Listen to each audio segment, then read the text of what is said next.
बहुत worrying incident हुआ। मक्खन दिन जो थे उन्हें सुसाइड कमिट किया, पुलिस कस्टडी में उनको टॉर्चर किया। आज की डेट में जो 3 नौजवान लड़के मरे हैं, the youngest being only 14 years of age, 14 साल का लड़का, तो उसका क्या कसूर था?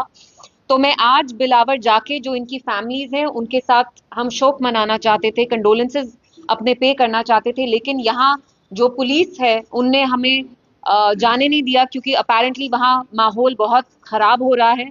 और मैं इनके साथ लड़ाई नहीं करना चाहती थी। पुलिस के भी कुछ कंपल्शंस होते हैं, एक लॉ एंड ऑर्डर उनको मेंटेन करना है। लेकिन अजीब चीज ये है कि पीडीपी के लोगों को नहीं जाने दिया जाता, लेकिन जो बीजेपी की लीडरशिप है, जैसे सुनील शर्मा साहब है वो कल गए, फिर लाल सिंह साहब दूसरी पार्टी के लीडर हैं, उनको नहीं जाने दिया। हम जाना चाहते थे, हमें नहीं जाने दिया। इफ द पुलिस फील्स कि हमारे जाने से वहां एटमोस्फेयर विशेट होता है, आई अंडरस्टैंड दैट, लेकिन फिर आप वही लॉजिक जो दूसरी पार्टी है, जो रूलिंग पार्टी है द सेंटर बीजेपी, आप उनके लीडर्स को जाने देते हैं। हमने ये भी देखा कि जो वहां इंडिपेंडेंट एमएलए हैं उनको कैसे लोगों ने हैकल किया। लेकिन ठीक है, मैं नहीं गई, but what is worrying is कि कठुआ जैसी बॉर्डर डिस्ट्रिक्ट में हालात कितने खराब हो रहे हैं। 2019 से पहले कठुआ, राजौरी, पुंछ जैसी डिस्ट्रिक्ट्स में कभी भी टेररिज्म नहीं होता था, आतंकवाद नहीं होता था। आज आप देखिए, हमारे 5 जवान हाल ही में अक्टूबर के महीने शहीद हुए। उसके बाद वहां फिर से सिविलियन किलिंग्स हुई। पिछले साल वहां काउ विजिलेंट्स ने 5 नौजवान लड़कों को पकड़ के, जो मुसलमान थे, उनका कत्ल किया। फिर हमें पता है मक्खन दिन जो थे बिलावर के, जहां मैं खुद गई, उनकी फैमिली से मैं मिली, उनको पुलिस कस्टडी में कैसे टॉर्चर किया गया। तो यहाँ पे जो पूरा एटमोस्फेयर बन रहा है, इट्स वेरी वरिंग, क्योंकि हम जानते हैं Kathua is a border state, और अब यहाँ जैसे लग रहा है थोड़ा कम्युनल टेंशन भी हो रहा है। तो उसके बारे में मैं आके यहाँ से बात करना चाहती थी, और मेरी डीजीपी साहब, एलजी साहब से यही अपील होगी कि जब भी ऐसा कोई वाकया होता है तो आप क्या करते हैं, कुछ एक कम्युनिटी के लोगों को आप टारगेट करना स्टार्ट करते हैं। मैं मेंशन नहीं करूंगी, स्पेसिफाई नहीं करूंगी, आप लोग समझ रहे हैं मैं किसके बारे में बात कर रही हूँ। जब से इन 3 लोगों की हत्या हुई, उसके बाद कठुआ डिस्ट्रिक्ट में यंग यंग लड़कों को उठाया जा रहा है, जेल में डाला जा रहा है, अंडर पीएसए, अंडर यूएपीए। तो आई वांट टू नो कि ये जो यहाँ लॉ एंड ऑर्डर कठुआ में, बिलावर में खराब हो रहा है, ये आखिर किसकी जिम्मेवारी है, किसकी रिस्पॉन्सिबिलिटी है? यहाँ हमारे हिंदू भाई का खून बहे या हमारे मुसलमानों भाई का खून बहे, हमारा ही खून है। ऐसा नहीं है कि आज हिंदू का बहा तो हम ये अवॉइड करेंगे, हम ओवरलुक करेंगे, बिल्कुल नहीं। वो हिंदू हो, मुसलमान हो, पंडित हो, सिख हो, ईसाई हो, बुद्ध हो, वो हमारे ही लोग हैं। इसलिए मैं आके यहाँ मीडिया से बात करना चाहती थी, और मेरी एलजी साहब और जो हमारे डीजी साहब हैं उनसे यही अपील होगी कि आप जल्द से जल्द इंक्वायरी करें, क्योंकि कहीं ना कहीं ये आपकी रिस्पॉन्सिबिलिटी तो है, पुलिस आपके अंडर आता है। तो अगर कठुआ जैसी बॉर्डर डिस्ट्रिक्ट में हालात इतने खराब हो रहे हैं कि आज मैं वहां कंडोलेंसेस के लिए तक नहीं जा सकती थी, तो ये आपकी जिम्मेवारी है।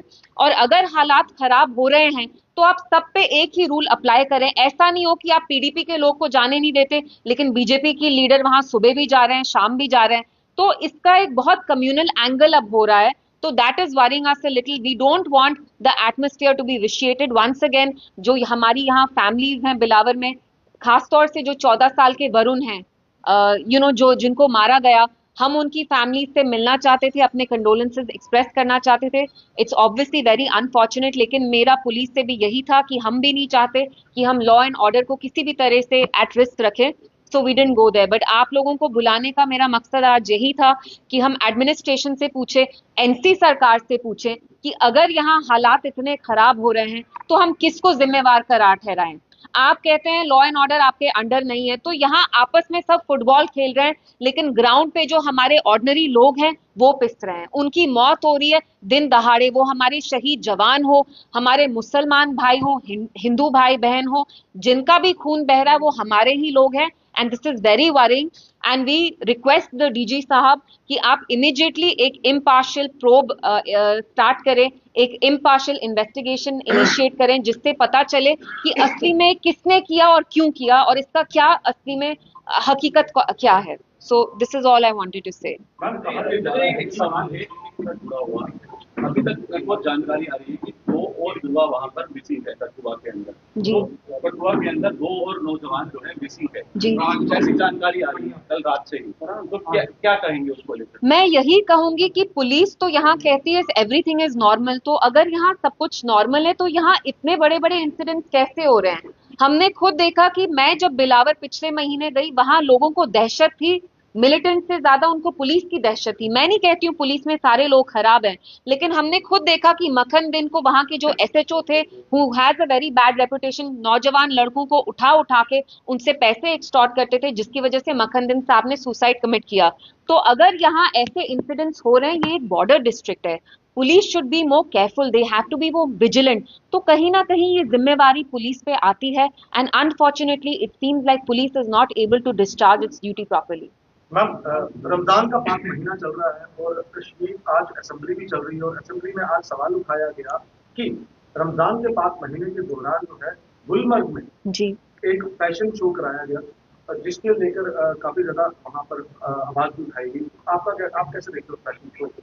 देखिए, रमजान के पाक महीने में ऐसी चीज करना, और मैंने खुद फोटोग्राफ देखी, इतनी अश्लील, वल्गर, ऑब्स्सीन, खुले आम आप बर्फ पे अपने मॉडल्स की वॉकिंग करा रहे हैं, तो कहीं ना कहीं जो एनसी सरकार है उनको जिम्मेवारी लेनी पड़ेगी। आपके होते हुए ये हुआ है, आप हर एक चीज से अपना हाथ धोना चाहते हैं, आप कहते हैं ये हमारे डोमेन में नहीं है, लेकिन हम सब जानते हैं कि जो हमारे चीफ मिनिस्टर हैं उनके अंडर टूरिज्म आता है, और ऑब्वियसली ये किसी होटल ने ही ऑर्गेनाइज किया है। तो हाउ इज इट कि विदाउट हिज नॉलेज ये सारी चीजें हुई है? दोनों चीजें खराब हैं। अगर उमर साहब को नहीं पता था तो उनको कैसे नहीं पता था, और अगर उनको पता था तो उन्हें कैसे होने दिया? रमजान के पाक महीने में हमारी भी अपनी सेंसिबिलिटीज हैं, और वहां अल्कोहल भी लोग कंज्यूम कर रहे थे, उसकी भी मैंने फोटोज देखी ओपनली।